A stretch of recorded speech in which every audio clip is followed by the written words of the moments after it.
Assalamualaikum warahmatullahi wabarakatuh. Kami dari kelompok yang beranggotakan Aulia Dwi Zaputeri dengan NIM F1E11914, Elsa Yolanda Sari dengan NIM F1E11915, dan Sari Aryani dengan NIM F1E11917. Pada kesempatan kali ini, kami akan mempresentasikan hasil diskusi mengenai Enterprise Architecture dan juga Middleware. Ada beberapa poin yang akan dibahas, yaitu mengenai pengertian Enterprise Architecture, Evolution Enterprise Architecture, Design Enterprise Architecture, One Tier, Two Tier Architecture, EA Framework, dan juga Middleware. Yang pertama yang akan kita bahas adalah apa itu Enterprise Architecture. EA adalah praktik pendokumentasian elemen-elemen strategi bisnis, bisnis case, model bisnis, serta teknologi kebijakan dan infrastruktur untuk membentuk perusahaan. Arsitektur perusahaan juga merujuk pada cara perusahaan diorganisasi, beroperasi dan merespon perubahan-perubahan dalam pasar. Bagaimana sih Evolution Enterprise Architecture? Pada dahulu, sistem bersifat centralized approach, yang berarti standalone dan terpusat. Bersifat single tier, yang berarti presentasi, logic, bisnis, code, dan data menjadi satu kesatuan, tidak dipisah-pisah.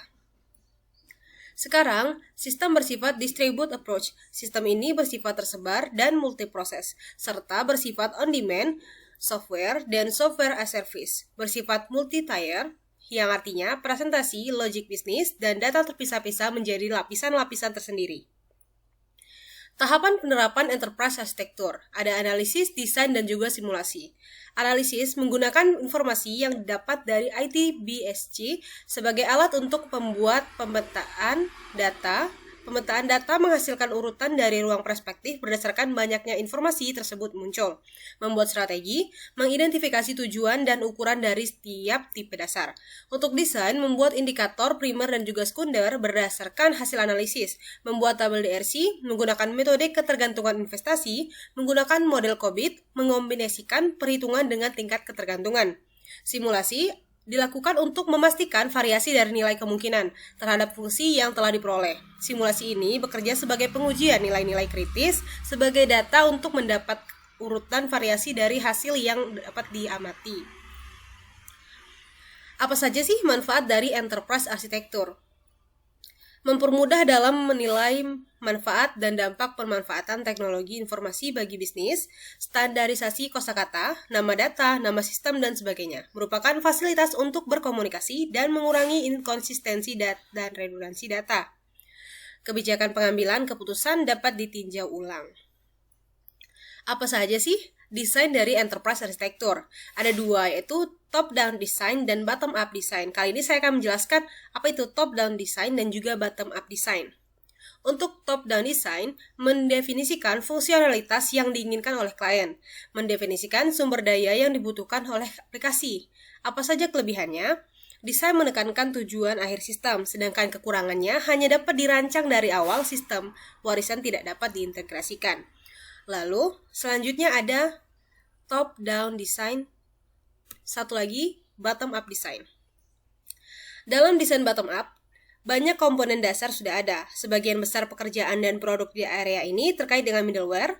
Kelebihannya adalah layanan web dapat membuat desain lebih efisien, hemat biaya, dan lebih sederhana untuk dirancang. Sedangkan kekurangannya, komponen tidak mudah untuk bekerja sebagai komponen standalone. Itu saja yang dapat saya sampaikan.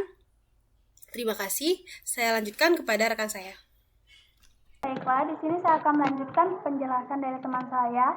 Ini saya akan menjelaskan mengenai single tier arsitektur, di mana pada arsitektur ini semua pemrosesan dilakukan pada mainframe, di mana kode aplikasi, data, dan semua komponen sistem ditempatkan dan dijalankan pada host, serta semua komponen produksi dari sistem dijalankan pada komputer yang sama pada arsitektur single tier ini. Selanjutnya ada two tier arsitektur. Dalam model two-tier, pemrosesan pada sebuah aplikasi terjadi pada klien dan server. Aplikasi ditempatkan pada komputer klien dan mesin database dijalankan pada server jarak jauh. Untuk pengelolaan informasi pada arsitektur ini dapat dibagi menjadi dua, yaitu ada sistem user interface atau antarmuka pengguna dan lingkungan server manajemen database. Kemudian ada EA Framework, di mana pengertian dari EA Framework ini merupakan perancangan proses bisnis dan teknologi di setiap organisasi dan perusahaan yang kemudian diintegrasikan untuk mencapai suatu tujuan tertentu. Di sini ada jenis-jenis EA Framework. Yang pertama itu ada Zekman Framework, TOGAF Framework, VEA Framework, dan terakhir ada TEA Framework. Yang pertama ini saya akan menjelaskan mengenai Zekman Framework, di mana Zekman Framework ini merupakan sebuah kerangka kerja untuk mengkategorikan artefak arsitektur sistem informasi, atau dengan kata lain, Zekman Framework memberikan gambaran hasil dari arsitektur sistem informasi. Selanjutnya ada tujuan Zekman Framework, di mana framework ini menyediakan struktur dasar yang menunjang organisasi, akses, integrasi, interpretasi, pengembangan, serta manajemen dan perubahan representasi arsitektur dari sistem informasi organisasi, serta setiap objek atau deskripsi dari representasi arsitektur direferensikan sebagai artefak. Selanjutnya terdapat tabel kerangka kerja Zekman Framework. Pada tabel ini, masing-masing perspektif memfokuskan perhatian pada pertanyaan mendasar yang sama, menjawab pertanyaan-pertanyaan dari sudut pandang itu, menciptakan representasi deskriptif yang berbeda, yaitu model, yang menerjemahkan dari perspektif yang lebih tinggi ke yang lebih rendah. Kolom Zekman Framework ini memiliki deskripsi data what, apa, deskripsi fungsi how, bagaimana, deskripsi jaringan where, di mana, deskripsi orang who, siapa, deskripsi waktu when, bila, serta gambaran motivasi mengapa. Menurut Zekman, faktor tunggal yang membuat kerangka kerja yang unik adalah bahwa setiap elemen di kedua sumbu matriks secara eksplisit dibedakan dari semua elemen lain pada sumbu itu. Representasi dalam setiap sel matriks tidak hanya tingkatan detail meningkat, namun sebenarnya ada representasi berbeda-beda dalam konteks, makna, motivasi, dan penggunaan. Karena setiap elemen pada sumbu secara eksplisit berbeda dari yang lain, maka memungkinkan untuk mendefinisikan dengan tepat apa yang termasuk dalam setiap sel. Jenis model atau representasi deskriptif arsitektur dibuat eksplisit di persimpangan baris dan kolom. Selanjutnya terdapat contoh perusahaan yang menerapkan Zekman Framework. Di sini ada aplikasi eGolf. Aplikasi ini menggunakan Zekman sebagai framework yang memberikan hasil dalam bentuk arsitektur level untuk perencanaan yang mencakup seluruh aspek pada instansi pemerintah. Penggunaan Zekman Framework pada aplikasi eGolf ini memberikan manfaat seperti yang pertama itu ada untuk ketersediaan dokumentasi data, di mana sistem dan teknologi yang mendukung proses bisnis organisasi pemerintahan dengan pengembangan IT. Lalu ada mengurangi redundansi data dan aplikasi untuk melakukan penyederhanaan proses bisnis organisasi instansi pemerintah. Yang terakhir ada mengintegrasikan data seluruh komponen organisasi instansi pemerintah menggunakan pusat data dengan mengacu pada struktur hierarki organisasi instansi pemerintahan. Selanjutnya ada TOGAF Framework, di mana TOGAF adalah framework yang memberikan pendekatan komprehensif untuk merancang, merencanakan, serta melaksanakan dan mengelola EA.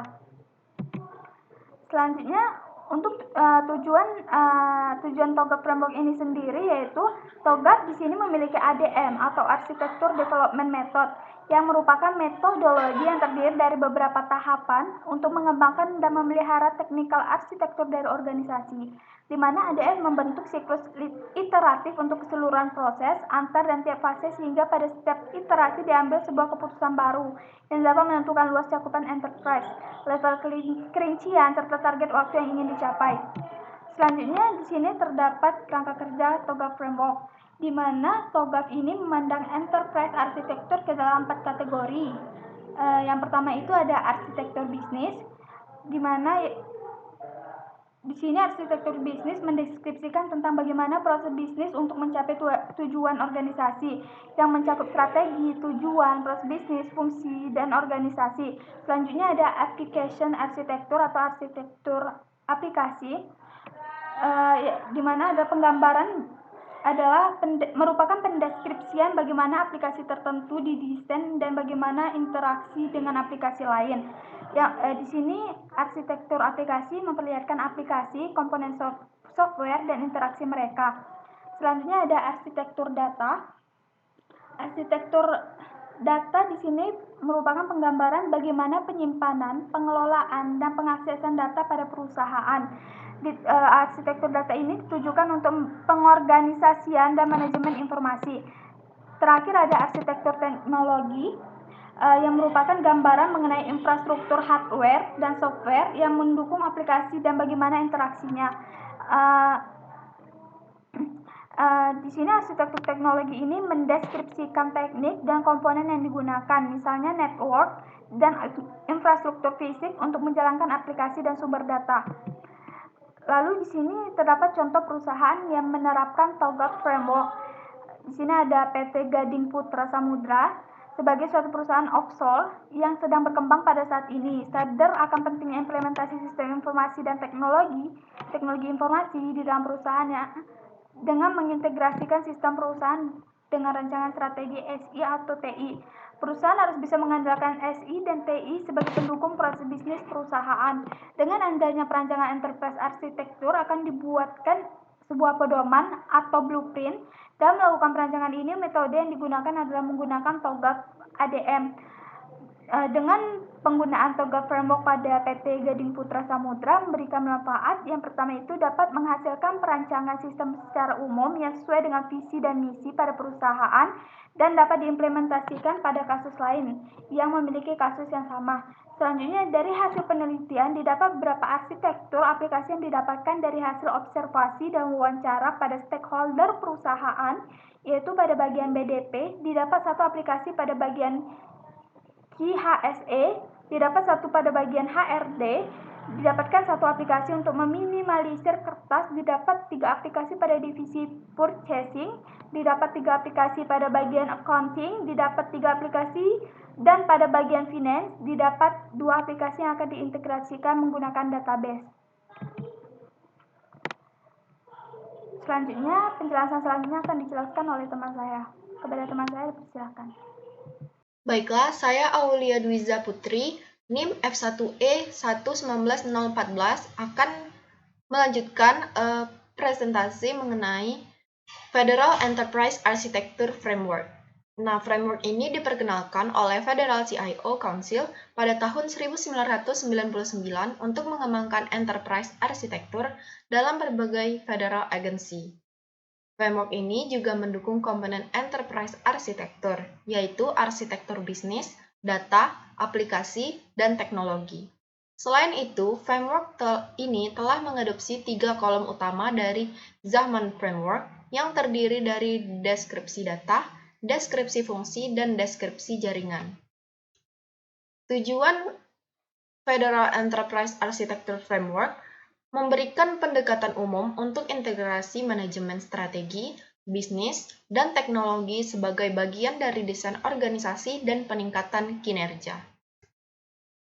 Nah, saya akan memberikan contoh perusahaan yang menerapkan Federal Enterprise Architecture Framework, yaitu Dinas Kesehatan yang berada di Kota Bandung. Nah, Dinas Kesehatan ini merupakan salah satu SKPD di lingkungan pemerintah Kota Bandung yang bertanggung jawab dalam bidang pembangunan kesehatan. Rincian tugas pokok fungsi dinas sebagai lembaga dinas teknis.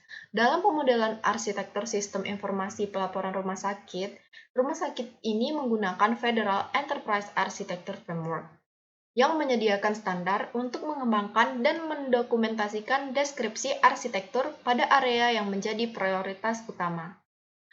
Federal Enterprise Architecture Framework ini cocok untuk mendeskripsikan arsitektur bagi pemerintahan federal. Dari hasil pemodelan arsitektur sistem informasi pelaporan rumah sakit, menggunakan framework ini dapat diambil beberapa manfaat.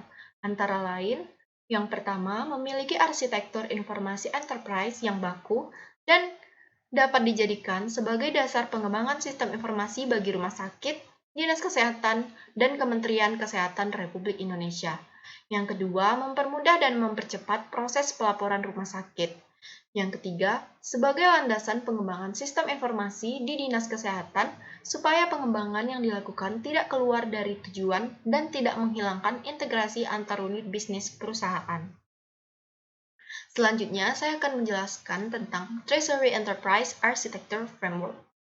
Framework yang menunjukkan pengembangan dan perancangan dari proses bisnis berbagai unit departemen dengan mengidentifikasikan kebutuhan sesuai dengan aturan-aturan yang ada dalam perkembangan teknologi yang sering mengalami perubahan.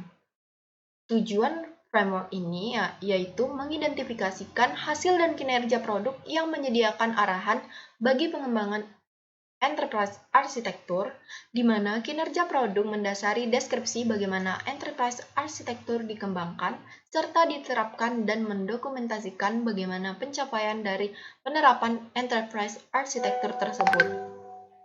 Untuk mengurangi kompleksitas dari pengembangan EA, framework ini membagi enterprise arsitektur dengan tampilan atau view, pandangan atau perspektif, dan kinerja produk atau work product. Perusahaan yang menerapkan framework ini yaitu PT Kereta Api Indonesia. PT Kereta Api Indonesia adalah sebuah perusahaan yang bergerak di bidang transportasi massal yang bertujuan untuk memenuhi kebutuhan masyarakat dalam bidang transportasi Indonesia. Selain itu, perusahaan PT Kereta Api Indonesia ini menggambarkan setiap fungsi organisasi agar dapat menempatkan fungsi kerja sesuai dengan tempatnya masing-masing. Berdasarkan hal tersebut, maka dibuatlah suatu pemodelan enterprise arsitektur menggunakan Treasury Enterprise Architecture Framework. Tujuan dari penggunaan framework ini adalah untuk mendukung peraturan-peraturan yang ada untuk pengembangan dan pengaturan perusahaan, menetapkan semua sasaran yang ingin dicapai perusahaan, memberikan masukan ke perusahaan dalam menentukan perencanaan bisnis dan teknis, dan mendukung perusahaan dalam mengembangkan, memelihara, dan menggunakan enterprise architecture sebagai bagian yang terintegrasi. Selanjutnya, saya akan menjelaskan middleware. Apa itu middleware? Terminologi middleware merupakan istilah umum dalam pemrograman komputer yang digunakan untuk menyatukan sebagai penghubung ataupun untuk meningkatkan fungsi dari dua buah program atau aplikasi yang telah ada. Middleware adalah suatu software layer yang berada di antara router dengan controller. Perangkat lunak middleware adalah perangkat lunak yang terletak di antara program aplikasi dan pelayanan-pelayanan yang ada di sistem informasi. Nah, aplikasi middleware ini terdapat beberapa, yaitu yang pertama, middleware enterprise. Enterprise middleware menghubungkan komponen perangkat lunak atau aplikasi perusahaan. Ini adalah lapisan perangkat lunak antara sistem operasi dan aplikasi di kedua sisi jaringan komputer. Biasanya mendukung aplikasi perangkat lunak bisnis yang kompleks dan terdistribusi. Yang kedua yaitu middleware platform. Platform middleware menghubungkan arsitektur aplikasi yang berbeda. Beberapa perusahaan teknologi beroperasi menggunakan beberapa struktur aplikasi. Dalam hal perusahaan bergabung atau ketika ada akuisisi aplikasi pihak ketiga, perusahaan mungkin menemukan bahwa mereka menggunakan beberapa struktur. Middleware mendukung struktur ini dan menyediakan metode di 3 arena, yaitu interkoneksi, lingkungan pengembangan, produksi, dan pengujian. Selanjutnya saya akan menjelaskan cara kerja middleware. Yang pertama yaitu menyamarkan jaringan terputus-putus dan terdistribusi. Yang kedua, menciptakan homogenitas dari koleksi aplikasi perangkat lunak yang heterogen. Yang ketiga, menyediakan pengembangan dengan antarmuka yang seragam untuk menggunakan pengembangan aplikasi, kegunaan, dan interoperabilitas. Yang keempat, menawarkan serangkaian layanan tujuan umum yang memungkinkan aplikasi untuk bekerja sama dan mencegah sistem dari duplikasi upaya. Dan yang terakhir, membantu pengembangan aplikasi dengan menyediakan abstraksi pemrograman umum, menutupi heterogenitas aplikasi, dan distribusi perangkat keras dan sistem operasi yang mendasarinya dengan menyembunyikan rincian program tingkat rendah. Jenis-jenis middleware. Yang pertama yaitu Message-Oriented Middleware, yaitu infrastruktur yang mendukung transaksi pesan antara sistem atau elemen terdistribusi. Yang kedua yaitu Object Request Broker atau ORB. Objek middleware memungkinkan pengiriman objek dan layanan permintaan melalui sistem berorientasi objek. Yang ketiga, Remote Producer Call atau RPC, digunakan untuk melakukan transfer data dengan sinkronisasi maupun membatalkan sinkronisasi data antar aplikasi atau sistem. Yang keempat, Transaction Processing atau TP. Pemrosesan transaksi untuk menyediakan lingkungan untuk mengembangkan dan menyebarkan aplikasi yang berbeda. Yang kelima, robotic middleware digunakan untuk mengelola kompleksitas yang terlibat. Yang keenam, database middleware memungkinkan akses komunikasi langsung dengan database dengan melakukan interaksi langsung dengan mereka. Ini digunakan sebagai mekanisme untuk mengekstrak informasi dari basis data lokal atau jarak jauh oleh pengembang. Nah, itulah presentasi dari kelompok kami mengenai Enterprise Architecture, Framework, serta Middleware. Terima kasih atas perhatiannya. Saya akhiri. Wassalamualaikum warahmatullahi wabarakatuh.